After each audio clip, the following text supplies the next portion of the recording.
Good afternoon, Director Wray. Director, how many sworn special agents are there currently in the United States?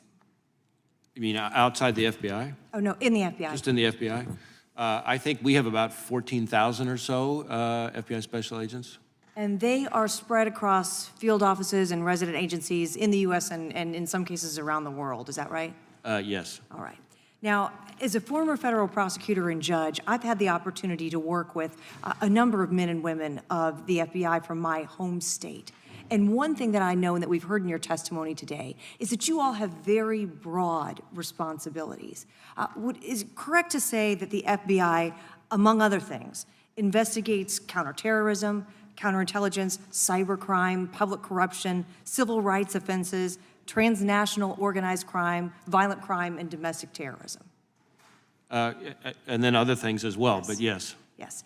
And in addition to that, would you agree with the statement that the Bureau provides important support to local law enforcement agencies around the country on those subjects and others?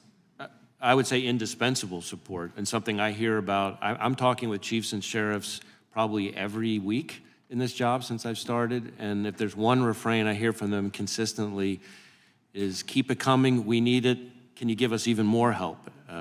That's what I hear from them. Now, I'd like to focus on the subject of domestic terrorism today. And when we talk about domestic terrorism, the Bureau's work includes investigating and bringing to justice those who would do profound harm to the homeland given the opportunity. And the Bureau has been involved in cases involving hate crimes, violent extremists, and even some of our country's most notorious criminals like Timothy McVeigh and Ted Kaczynski. Is that right?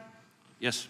Okay, and of course there are many such individuals who have plans to do harm to our homeland that America never hears about because you successfully intercept and prevent before those incidents occur.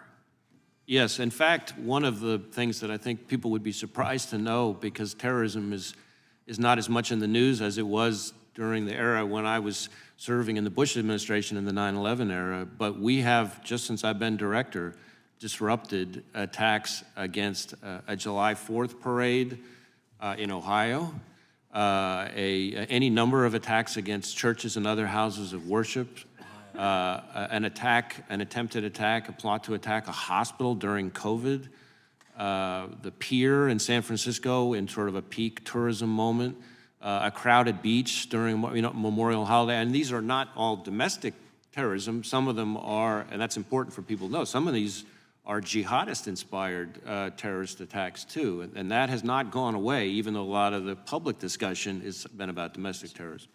And so here's what I'm hoping you can help us reconcile today. So we know that there are a limited number of agents, a limited number of resources, and a vast responsibility to prevent a broad array of very serious offenses.